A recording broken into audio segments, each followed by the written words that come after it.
I often tell people that you're a fraud, and I say it as a compliment because people see you on the sidelines, they see you in press conferences, you're jovial, people love you, you're a father figure, you're a grandfather figure, you're old school. Yeah. And I've been to your practices, I've played against your teams, demanding, detailed, all of that, but then you balance that with this new school approach where these players want to run through the wall for you. Where does that come from? Yeah.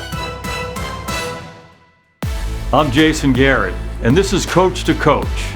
As an NFL player, coach, and analyst, I've had the privilege of getting to know some of the greatest leaders in the game. In this series, I sit down with a select group of these icons to talk about their philosophy and what it truly takes to lead at the highest level. My guest today is a head coach whose impact continues to shape the modern game. Over his career, he's led teams to 12 conference championship games and 6 Super Bowls, winning 3 Lombardi trophies. He's tactical, he's tough, and he's revered far beyond the NFL. Kansas City Chiefs head coach, Andy Reid. These players want to run through the wall for you. Where does that come from? Yeah. It's got to be from the examples that I've had coming up, the opportunity that I had to play the offensive line, where you're not going to get a lot of credit. You're going to bang your head up against the wall, and you don't really want the credit. You just want to go do your job. You want to master a 3x3 box. You want to know every angle that you have to take, and then in theory you're going against a guy that probably a better athlete than you. So, somewhere along the line, they go, D-line, you can run, you're quick. O-line, you're over here. You're over here. Yeah, so you got to take care of that box, and it takes a lot of discipline, and then there's got to be a toughness to it. Yeah. That you're able to get that job done at a 90% rate. It's just not good enough to be less than that. Yeah. And or you're not gonna win the battle. Yeah. And then you've got to work with your guys with you. You got 5 guys doing it together, and yet offensive linemen have a good time. They have more fun than anybody. That's right. And but they know they've made a decision. There's a time to mess around, time to crank it up. Yeah.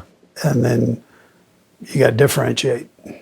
And the better you do that, normally the more success you're going to have. Yeah. I've been to your practices. They're old school, they're tough, they're demanding, they're physical. We're running, we're competing. Have that old school mentality and foundation, but also people watch your teams. You're on the cutting edge of everything. Systematically, plays. You're not afraid to draw inspiration from a lot of other places. What's the balance between that old school and that new school?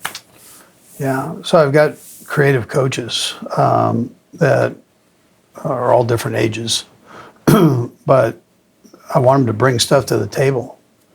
And we love the game. So let's see what kind of fits. And never say, this can't be done. So take that mentality into the offense and defense. Who said we can't do this? Who made the rule? And then let's try it. Within reason, let's try it.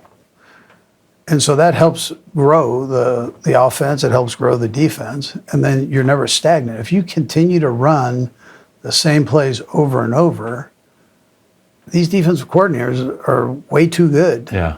They're going to stop you. It might not be till the fourth quarter, but somewhere they're going to stop you. And so you've got to continue to evolve. And it's just that kind of a game. And I lived it. I lived it with the pass game. When I first came to Philadelphia, we were throwing the ball more than anybody had ever thrown the ball in the National Football League. And I remember talking to Bill, and he goes, man, he told me, hey, you guys are throwing the ball. What do you see in that? And I go, I grew up with it. I grew up with it in college. That's what we did. You can be just as physical in the pass blocking as you can the run blocking. People go, no, you can't. If you handle it the right way, the way you're supposed to be handling, It's a physical thing.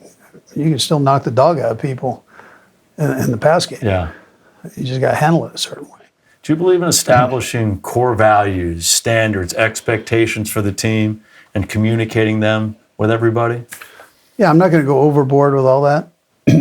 So, I mean, I think guys, you give them a checklist of 100 different things, they're going to forget the bottom 90.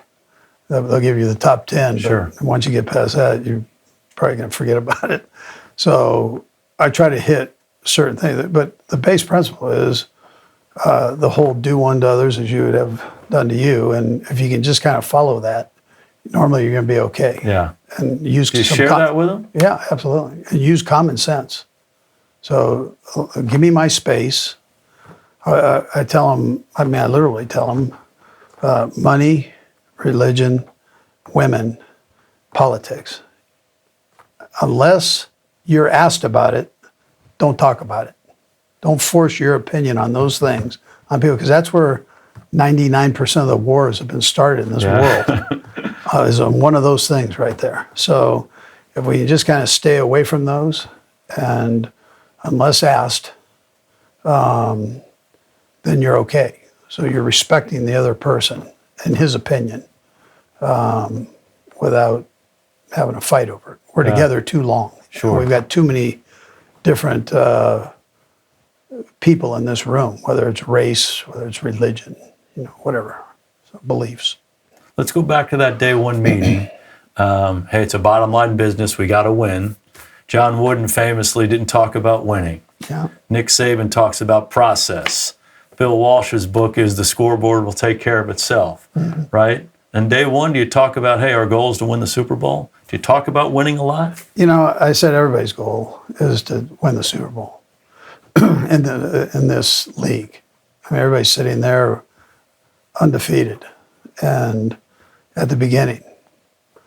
And so that's the last time I really talked about the Super Bowl. And sure, you want home field advantage. You love that. But we're going to go back and we're going to do X, Y, and Z here in training camp. And I'm going to find out which guys are willing to pay it right here to get that. And then can do it day after day after day after day. And, let's see. Yeah. That tells me a story. It's pretty accurate. Have you had leadership committees? Have you had veteran guys? How does that all work in an Andy Reid organization? Yeah, so we have a players committee. And really it's one, and I pick the players committee. So they pick the captains. I pick the players committee. And it's not the coach's pet at all. It's a guy that I think might be the best communicator. So he doesn't have to be the best player or anything else. He has to be able to communicate to the other guys, and they have to trust him. So there's one player per position, and we meet every Wednesday at 8:05, and the table's open. And I don't carry any grudges. I want you to be honest, put it on the table, and I'm gonna do the same. And when we leave here, we leave together. So it's not something where you speak your mind and whoosh, you get cut. Yeah. That's not how this thing works. So it's let's keep open communication. Now, the players, I can go in the meeting room and go, here's the committee. If you guys have a problem and you can't work it out man to man, if it's bigger than that, it might be the practice schedule, whatever it is. Get with the players, get with your rep from the player committee, and let him take it to the committee and see if it can't be worked out there. If it can't be worked out there, you can talk to your coach about it. Work it out. If that can't be worked out, let's put it on the table here, and we'll figure it out. And it can be anything. Did you come up with that whole system of communication? I think other coaches had player committees. I don't know if it was explained that way to me or if it was as open as that. But I thought that was the best way to do it if you're going to be real with the guys, if you're comfortable being real with them. I've been on those player committees before, though, and the players come to the head coach and says, "Hey, we're practicing too hard. We got to take the pads off." And you, the coach, know that, hey, the best thing for this team is to keep practicing in pads. Yeah. So how does that help? Yeah, but I think that's important. So, because you do it, you have 51% of the vote as the head coach. Right. But I tell them in that first meeting, I tell them, if you have a question, ask. And I'll give you the why. I'm not asking you to do anything that I don't have a why for. So I don't want you to wear tank tops in the dining hall.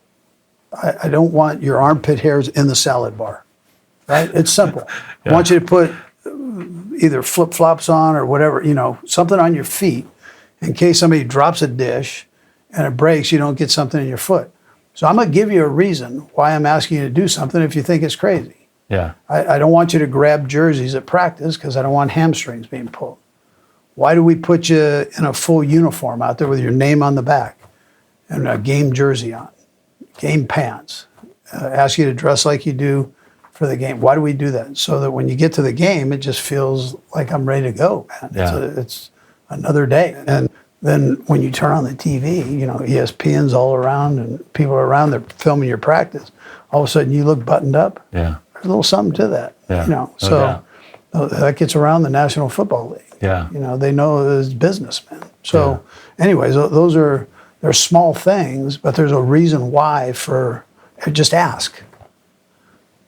I'm not going to have you doing back flips off the ceiling. Sure. I'm not going to have you do that. There's no reason for you to do that. How about feedback with people, feedback with coaches, feedback with players on their performances? Yeah. How do you handle that? Again, be real. Every day you're going to be evaluated. And so at no time should you ever go, I can't believe, why aren't I, this guy? Why aren't I playing here or there? No, this is why. You go to your coach. He's evaluating you every play, every day. You're getting a grade. And so it's open. It's open communication. So you should never feel like you can't go in and ask him, where do I stand? I'd sure like to get into that starting position. What do I need to do? Yeah. And then I meet with the coaches during training camp. We meet every day, and we go through those. And so I've got a pretty good feel on exactly what the coach thinks of guys and where they rank. We're going to rank you every day. Yeah. And if you're coming to us now, we're going to tell you the truth. Now, it might not be what you want to hear, or maybe it is. We're going to tell you the good and the bad. Yeah. So, but we're going to tell you the truth. Yeah. And so I expect my coach to do that. We're here to teach. Let's do that first. And let's be real with the guys. And that can be tough. That doesn't mean you can't be close to the player. Sure. That's not, no, a lot of these are men. So you're in a position where you've got to teach and you got to let them know where they can improve so that if you handle it the right way so that they can go ahead and make a living at this. How about the challenge of being the standard? I mean, winning these Super Bowls, best offense in football for the last 8, 9, 10 years, you're as well studied as any offense in the history of football, particularly in this day and age with all this technology. Everybody watches your stuff. And when I look at your stuff, you have signature plays. You have the mesh route that everybody stole from you. Yeah. Amazing ways to complete deep posts and high-angle corners. We used to call it the Geronimo play, that little drag and the tight end goes up the other side. We stole that from you 10 different ways too. All your stuff down in the low red zone. What's the shelf life of a play? How much do you say, okay, this has been good for us, but we got to dress it up, we have to change it? Yeah. You mentioned to me once that you put some plays away and then 10 years later you bring them back. Yeah. How does all that work? It's a 5-year rotation. bring the, your styles are going to come back. Right. Yeah, pleats will be back in like ties are skinny, ties are fat. Yeah, that's right. That's right. So, which I think is important. I mean, you have to be able to do that. But what we've tried to do, right or wrong, is we try to look at the play and then say, what tentacle can we add to this? Where can this play go? How can it grow? And then it becomes a complementary play to this. And I think we talk a little bit about threes. So twos, you got a 50-50 chance. You get three in there, that extra third look, variables go way up there. Okay, so, explain that to me. Yeah, so the odds of that defensive guy guessing one of those three is a lot greater, or a lot less than having to do if you just have two plays out. Right. So you just, and then if you add 5 plays to this look, now there is no guessing. Yeah. I mean, it's truly a crapshoot there. Yeah. Are you one of these guys, you're driving down the road and like something hits you and you want to, grab a napkin and write it down, or we're having nuggies and eating cheeseburgers and, hey, give me that napkin, this just kind of hit me. Is that kind of part of who you are? Yeah, it comes to you at different times. Yeah. So, and the older you get, you want to make sure you write it down so you don't forget it. I used to love when I'd sit, with John Madden, and we would draw on the tablecloth. He'd go, listen, I did this back in 1968, and he'd draw a play up. I go, I'm stealing that one. But it's, you do. I mean, you write things down. I do the 3x5 cards. I carry them everywhere I go. So I'll just write it down and then go from there. Yeah. It was great. I've always wanted to save the tablecloth. I wish I would have. I haven't got to that stage yet. He was the one that instigated all that. But what does a Monday film session look like? Is it different after a win or after a loss? I would say not necessarily. I think there's good and bad in both. Things you can learn from both. And I don't think you need to go crazy. The guys don't want to lose. These guys, they want to win the game. Right. I mean, they that's what they do. They've just, you come to a couple of the practices during training camp and you go, they're not doing this right here to go lose the game. Right. And if you keep that up and you work hard, you're going to go out there and you're going to try to dominate. That's what you're going to try to do. So give them things that they can do to help them dominate. And so with that, listen, you can't do this. This is what you've got to be able to do with what we're trying to get done here. So you talked about not talking publicly about a player in a negative way. Okay, but you're in a team meeting room, you're in an offensive meeting room on a Monday, and a player's repeated the same mistake over and over and over again. Do you somehow highlight that for the whole group, or do you? Well, at times I'm gonna go after at times, very seldom, but I mean I'll go after Pat Mahomes. You're the best quarterback in football.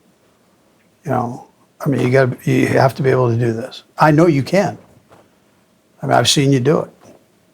And that's an example to the other guys that as great as he is, Chris Jones, as great as you are, as Travis Kelce, as great as you are, there's always room to be better. Yeah. And to be great as a team, we've got to be able to do these things. Yeah. And if you can do them, surely these other guys can that are trying to become as great as you. Yeah. How important is it for you to coach those star players in front of the rest of the group? Yeah, I think it's important. Yeah, but I'm not a belittler. I'm gonna coach everybody. I'm gonna try to give them things that help them become greater than they are. So it's not belittling them because I think they're trying to be great. They're not doing things not to be great. But just a reminder, you're as great as you are because you did this. Whenever I see a coach or a player raise a trophy overhead, I can't help but wonder, where did it begin? Who shaped them? What did it take to reach that moment? Because it's more than 60 minutes on the field. It's the culmination of a lifetime of work, influence, and experiences. Let's go back to the beginning. Let's talk about the influences of your family growing up. I had great parents, completely opposite ends of the spectrum on the work area. My dad was an artist. Very seldom saw him without paint all over his clothes and hands and everything else. And my mom was a doctor. And so how they lasted 50 whatever years was pretty amazing. Yeah. Your dad worked in Hollywood. He did. He was a scenic artist and worked all the different shows, all the Broadway shows that would come out to the Music Center, Dorothy Chandler Pavilion. Did a little work for Disney, did other odds and ends, but yeah. How about influences of early teachers and coaches in your life? Very lucky to have great teachers and great coaches from youth level on up. You know, you can see the end of this thing, the artist out of the box thinker, and mom very structured and very disciplined that way. And so academics was a big thing in the family. Yeah. My mom drove that. My brother and I had to toe the line there, man, in the classroom. So we took all the hard classes, and I was lucky to have good teachers that presented to me. I mean, I can't think of a bad one that I went into the classroom going, man, I can't stand going to this class, other than some of them were pretty tough. And then my coaches were incredible. I'm saying from the youth league on up, I was so lucky that way. And everything, it was positive. They taught. I can't think of one of those guys that I just went, yeah, man, I can't stand this guy. Yeah. You know, so they were all good, all different ethnic groups, religions. It was great. Yeah. You go to BYU and you play for the great Lavelle Edwards. Yeah. What was his impact on you? Your dad's college roommate. He sure was. Something. Yeah. Oh, he was great. Great human being. He was calm, but yet intense. He had that defensive background, and you always knew that was there. Yeah. So, but at the same time, he was brilliant with the offensive scheme that he brought into BYU, and really helped change football around when you look at it, throwing the football as much as we did. So, and then just, I mean, he called me, think of this, having a coach, he called me once a week from the time I left there. And I always joked him. I said, you just felt sorry that you talked me into becoming a coach. Yeah. You want to make sure that you stayed on top of me. But until the week that he passed away, I mean, we talked. That's awesome. Okay, so you finish up at BYU and then you decide to get into coaching. Yeah. Did you love it right away? I did. You know, I GA'd, graduate assistant at BYU, and I went, you know what, this is great. He asked me to do it, and we didn't have a lot of the ex-players. We had a couple older guys that had come from, 10 years older than myself. A couple of them came in, and they were our graduate assistants, and finishing up their doctorates, and then there was me. So at least my first year, and I loved it. I mean, I loved it from the get-go. Roger French was my line coach my senior year. Dave Craigthorpe before that. So I was lucky to have great offensive line coaches, and I worked with the offensive line. I also met Mike Holmgren there. Wow. Yeah, they had hired Mike, and he let me work with him. I did the running backs one off season there, one spring practice, and it was great. I mean, I developed a relationship with him, and then it took off from there. Speaking of Holmgren, after a number of different stops in college football, you get a chance to go there to Green Bay with him in the early 90s. What was that experience like? He told me he was going to hire me someday, and I kind of went, yeah, right, sure you are. And he did. Wow.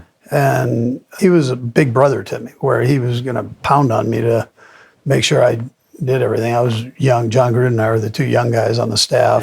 Yeah. Steve Mariucci was close. He was a little bit older, but he was close. And he was hard on all of us, but it helped all of us. Yeah. And we got to watch a great teacher teach and coach, and how he handled people.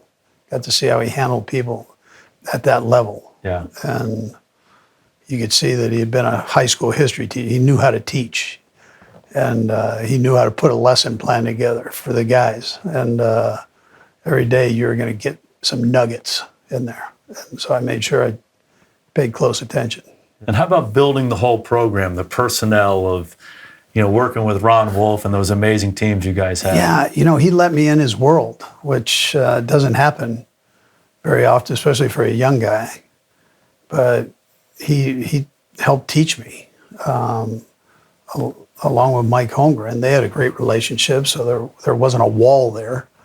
And Mike would say, hey, that you're fortunate that he's letting you in that world to learn from. So he would give me different guys. The one that's out there is the Matt Hasselbeck. Yeah. He gave me a list of, when I was coaching the quarterbacks, he gave me a list of like 12 different, or 60, I think it was 16 different quarterbacks. He said, go through these. It wasn't in alphabetical order.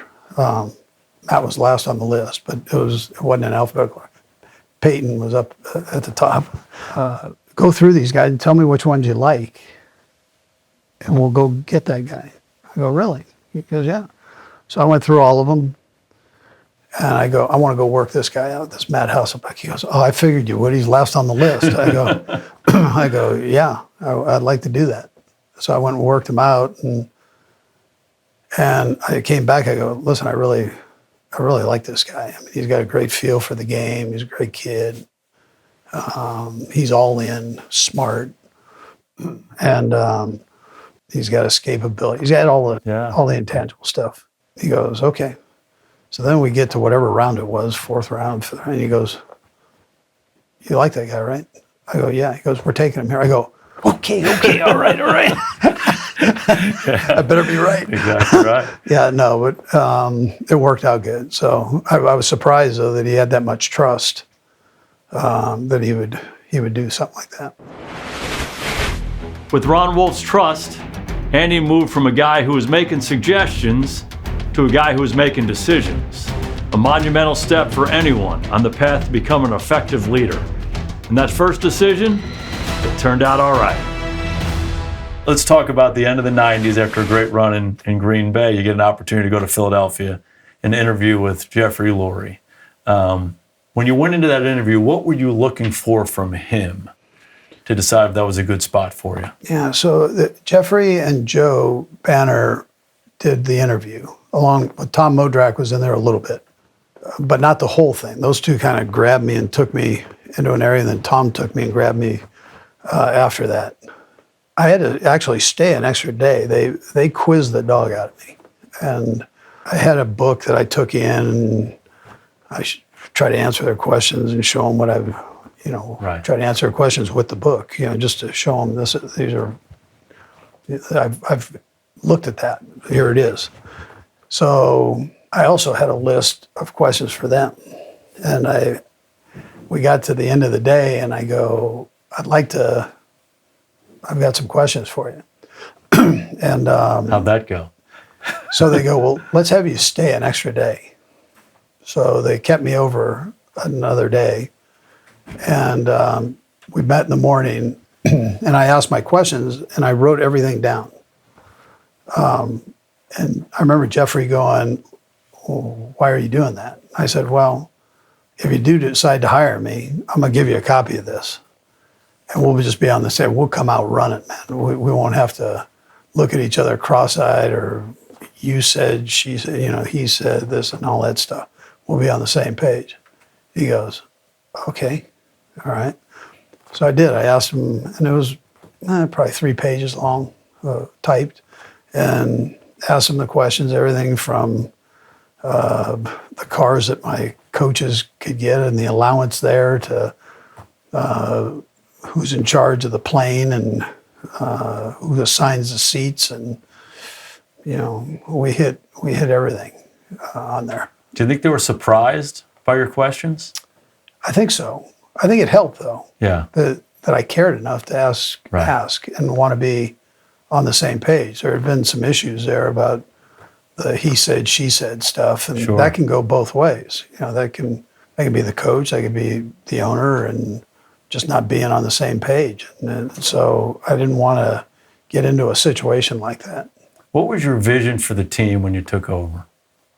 We had the first pick in the draft, other than the expansion Cleveland team. So I'm going, we are the bottom of the birdcage, no pun intended, but we were we were the worst team in football. So number one was to make sure we had the right personnel to achieve, coaching staff to achieve, that we could afford to bring in coaches, that I could make that decision to bring them in, people that I wanted. So first goal was to win, let's get this thing flipped around and win, but let's do it the right way. I don't need 8,000 free agents to do it. I think we've got good people here. Ray Rhodes had done a great job with the defensive side of the football, man. They had some studs there. And so it was about building the offense up and trying to get some young guys in there that you could have a foundation. What was your model for the vision you had, the decisions you were making? Were you thinking, okay, this is going to replicate Green Bay? Is this going back to BYU?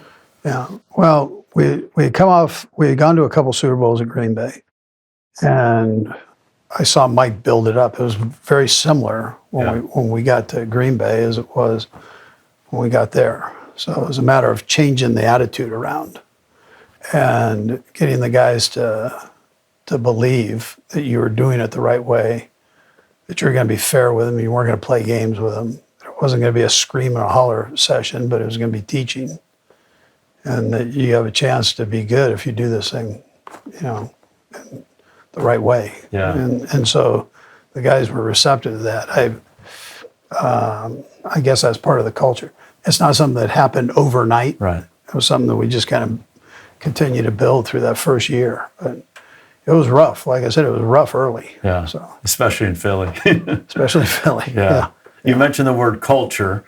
Did you have a succinct thesis for what the culture of the Philadelphia Eagles was going to be? You wanted to be a tough team. You want to be able to throw the football. So you wanted a tough defense, but at the same time, you want to be able to throw the football. So I had Jim Johnson as a defensive coordinator. And then, I was going to do the offensive stuff along with Rod Dowhauer, old name thrown out there. So Rod had a ton of experience, which helped. But we were going to try to balance that out and be attack on both sides. How about hiring coaches and selecting players? Anything specifically you were looking for? Coaches, I look for teachers. I look for guys that I don't have to worry about off the field and that love the game. Players, very similar. I try to find guys that love the game, and you got to spend time with these guys to do that in the different environments that you're allowed to do before the draft. So try to find guys that love the game, that were smart, and that didn't have a ton of problems off the field, preferably. So you're not always going to be right on that. Yeah. But try to make that happen. My 2 combine questions had to do with love. Yeah. How much do they love it, and how tough were they? Yeah. Did you have any signature combine questions you would ask guys? Yeah. No, I always ask about the love of the game. Now they're all going to tell you, yeah, but you got to sneak around the chicken coop there. Find the evidence. Yeah. So I normally go to the offensive lineman and go, what's this guy all about? Yeah. Find one of their offensive linemen, and they'll tell you. Normally the coaches, when I was young, I might not have gotten the same answer as I get today. Yeah. But normally the coaches will give me something there with that. And then your scouts. We had a good scouting department. So it was, Tom Modrak was in charge of that, and he had been doing it a long time. So he was able to, he knew too. I mean, that was one of the things he liked too. So. What were the best things you did in Philly early on, and what were some of the things that you said, boy, that wasn't very good? I'm trying to think of things that weren't good. I probably didn't handle the media the best way I possibly could. I thought it was the best way at that time. I was a young guy that there was no name involved with Andy Reid. I hadn't been a coordinator. I'm coming from Green Bay, small town. I hadn't been in the league but 7 years. And all of a sudden the worst team in football hires me. And so you're sitting in one of the roughest cities in the National Football League, and you just hired this guy. So I came in with a pretty hardball approach. I didn't want to deal with all the nonsense. I was going to give him short, quick answers. I probably could have done that a little better, although my reasoning behind it was, if I'm not going to be the funny guy because you're the funny guy, then you're not a good coach. Right. If you're the tough guy, then you don't have the personality. Well, I'd rather not have the personality than be the clown. Sure. So, and you're protecting the team. well, that was where that's where it came from. So I'm never going to throw the guys under the bus, whether I add humor to it or not. The guys aren't going to be part of the humor. So that's not going to be where we go. These guys have enough issues, especially with social media the way it is today. Everybody's got an opinion. So it's not, I'm going to talk to the guy man to man.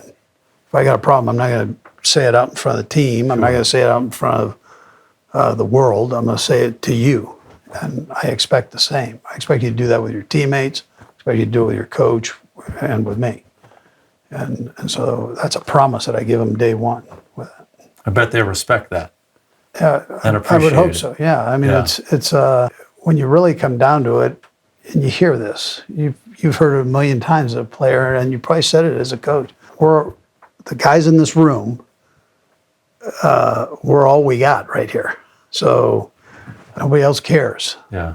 And it's one of those things, and you're in it, and you're in to win games. I mean, this is America, and all the sports psychology and all that stuff.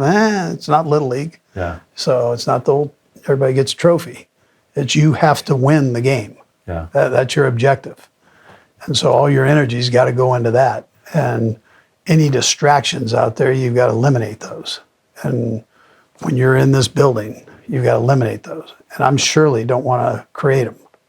I don't want to be the one that's creating them with the media and all that, and I don't expect the guys to do that. Noise is everywhere today. Social media, the 24/7 news cycle, sports talk, outside opinions, and the constant demand for attention. It distracts, it derails. Great leaders don't just ignore it, they shut it out completely by demanding focus and setting a standard that keeps everyone locked in on the work that matters. They don't let themselves or their team get pulled into the noise, no matter how loud it gets. It's one of the most important aspects of leadership. If you had a chance to visit with a first-time head coach in the NFL, or maybe the CEO of a new company, somebody who's starting a business, what advice would you give them? There's a great book out there called Whale Done. There's a guy that was CEO of a company. The company was just failing, badly failing. And he took his family on a vacation to SeaWorld. And he went to the Shamu show, so the killer whale show. So here's this guy, normal-sized guy, with a whistle, blowing this whistle. This huge killer whale's doing whatever this guy wants to do, blows the whistle, feeds him fish. And he goes, golly, man, this guy can make that whale do anything, and I can't even get my garbage emptied. And so he waits after he sends his family on to the next show. He waits there, and he goes up to the guy. He says, "How do you do this?" He says, I'm a CEO of this company. My company's failing. I can't get anybody to do anything. He said, I respect that whale with my life. And in return, he respects me. And everything I do is with respect to that animal. The guy goes back, and the trainer says to the CEO, he goes, do you treat the guy that's emptying the garbage like you do your highest leveled employee? He goes, no. He said, respect them. Yeah. You'll have a good result. So the guy goes back and he starts doing that. Sure. He gets their first names, he talks to them, and business recovers, and, success story. So, lesson to be learned there. I think that's where you start. Sure. Respect people, I think you have to work hard. Very few things that last come easy. Right. So, especially when you're dealing with a lot of people, if you're the head coach of a team, you're in a position where you're probably going to get way too much credit. And if you're losing, probably, you're going to get killed more than anybody. Sure. So, in your position that you played is probably right there with it. Right. So it's the same thinking. So it's important that you treat the people the right way. It's important that you work hard, that you're honest, and if you can just start there, I think you got a pretty good foundation. No doubt. Yeah. You've done all that as well as anybody. Yeah. Can we finish up with the speed round? I got some questions. I'm not very fast, but that's all right. I got some questions for you. Are you kidding me? Okay, here we go. What's your greatest strength as a coach and a leader? What's your biggest weakness? Strength would be people skills, I think. Treating people right. Biggest weakness, I'm always trying to get better at everything. So it would probably be the media and how I handle the media still. I mean, I don't give them as much information as I'm giving you. Okay, top 3 coaches in any sport and why?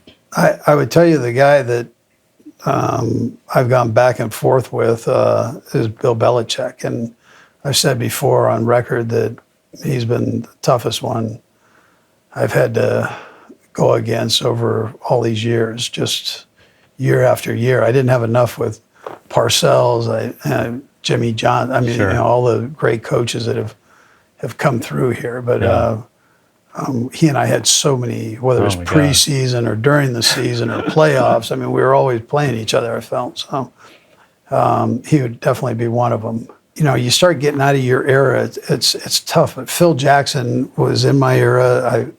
I think he and Pop were both phenomenal. They seemed like they just had it together. And I grew up with Tommy Lasorda, who was a friend actually, and before he passed away, Philly guy, and I grew up right below Dodger Stadium, so I watched a bunch of his team. Walter Alston before him. Best leader you've been around and why? I'll tell you, I got a couple, and Mike Holmgren, I thought, did a great job, and Lavelle Edwards those two were in their own way just phenomenal leaders. Different though, right? Different. My junior college coach was an unbelievable leader. He had played quarterback, was All-American junior college quarterback, played at Washington. Jim Sartoris, he was a great leader. So Eric Bieniemy is a phenomenal leader of men. I mean, Eric. Yeah.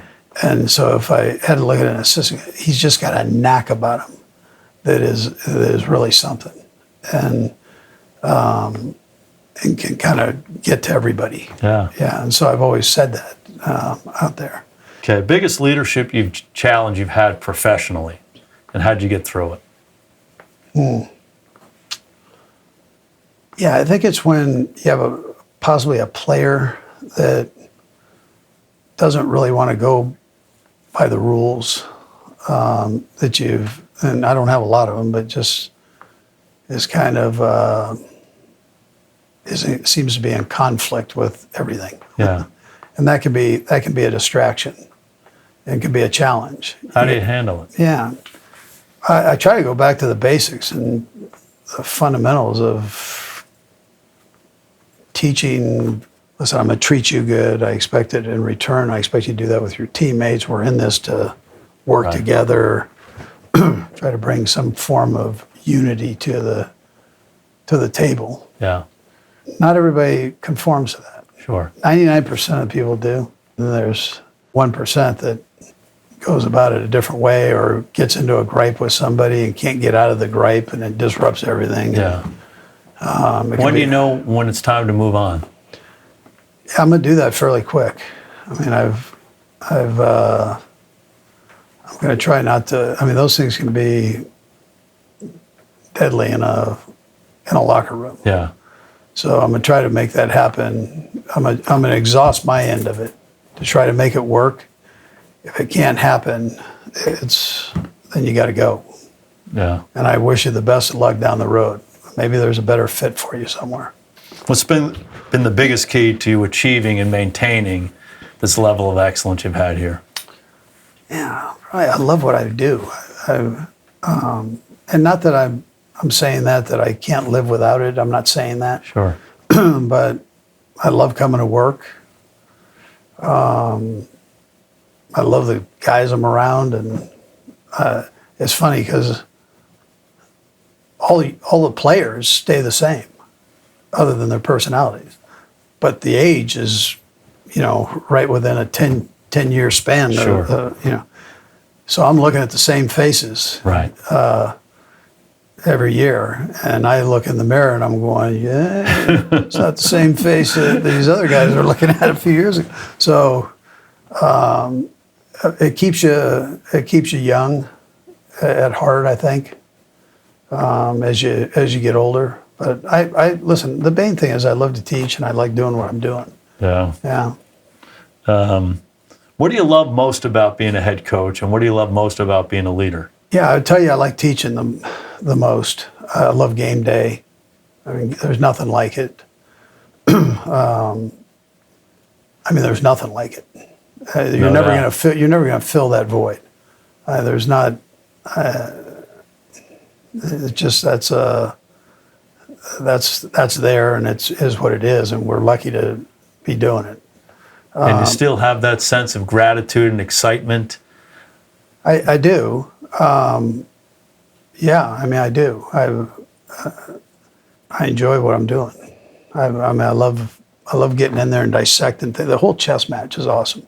Competing against somebody, can't do it necessarily physically, but mentally you can get in there and play the chess match, and I enjoy that part of it.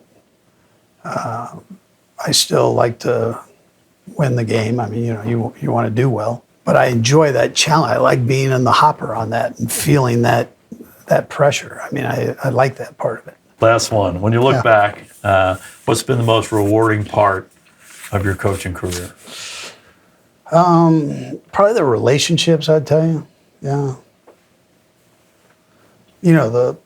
Probably the players, coaches, relationships. I think every. Wouldn't you say that? Absolutely. It's that.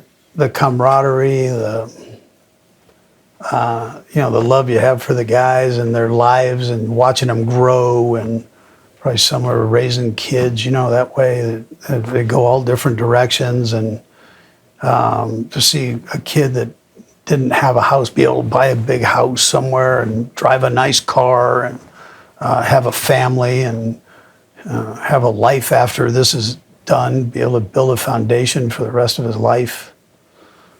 Coaches there's nothing like. I remember when we won the Super Bowl at Green Bay, Fritz Shermer. Remember Fritz Shermer had never won a Super Bowl, and we were at the ring ceremony. He puts that thing on, he's just, toughest guy in the world. But, Fritz was like in tears, just sobbing.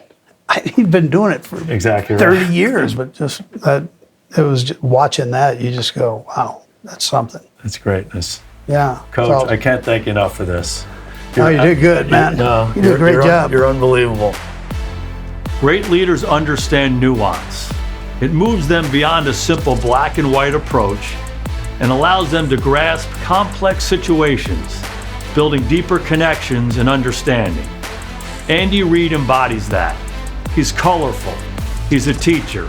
He keeps the standards high while nurturing his charges. He's honest, fair, consistent, and he explains why things are the way they are.